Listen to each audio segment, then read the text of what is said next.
It is our honor to welcome back to the social actress Tantoo Cardinal. Welcome back. Thank you. Thank you. Thank you so much for coming back. It's great to see you here again. As we just mentioned off the top there, in the Canada's Walk of Fame Future Storytellers short film, you say, quote, "I come from the world of genocide as a base for colonialism, and that rage never goes away." And you've alluded to how this has motivated you so much throughout your, 50-plus year career, which is astounding. How would you encourage people to use their rage? I think a lot of us are feeling different kinds of rage right now, but turn that into something productive.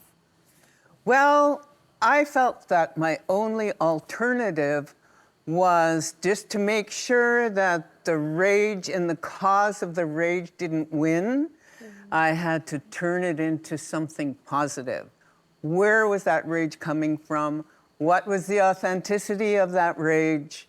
And how can I tell the truth and kind of tell on them? Get back and to create something positive out of it. I think it has to be truth-based, and to stand in the dignity of those who came before us, to the incredible strength, tenacity, and power from all that is for our ancestors to get us here. And of course, like, art can be an incredible source that rage can be poured into to transform what you're talking about. And you've said that when you first started in this industry, Indigenous stories were not being told properly. Do you still feel that way? How are they being told now, would you say? Well, when I first started, they were being told by people from the outside, and we were just kind of a color on their story. And we were all learning at that time. Even our filmmakers were just kind of learning the process. We had documentary filmmakers that were moving into dramas. And thank goodness NFB was going for a very long time and just had a huge impact.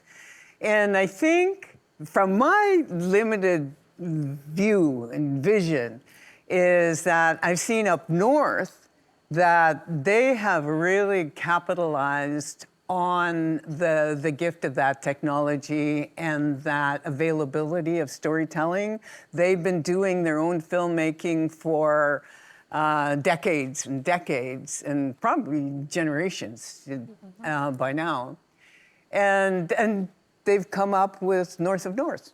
And that's really exciting. So CBC show. Yeah, it's it is. And when I was first starting out, I was working with a very limited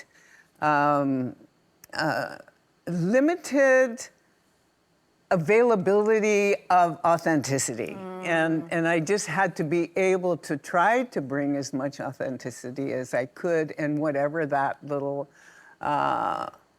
foundation was. And that leads into my next question for you, because you emphasize a lot, actually, this whole notion of being authentic and honoring the stories that you want to tell. In fact, you go so far as to challenge creators. You say go deeper into the characters or stories that they have written. Is there a moment in your career that you did this, that you are really, really proud of? I think probably Falls Around Her would be a good example of that. Also, Where the Rivers Flow North is another example. That was a Vermont independent film. And any place where my character is really allowed an important part of the story. Because so much of my earlier years was not being able to contribute a lot to the essential story.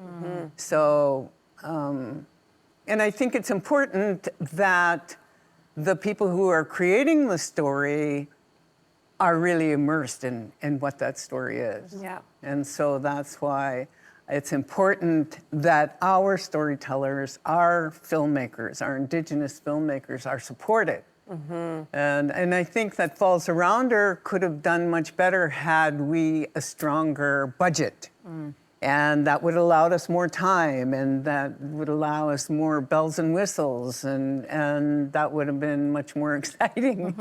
But as it was an important step forward, and that's the tenacity of Darlene Nepenthe and the support of her community, and being able to get as much done with what we did. I think, I imagine that a lot of your passion and the fire within you has come from, as from all of us, the people who raised us. So you said that walking behind your grandmother was where you first learned to act. That's where I went back to when I had the opportunity to act.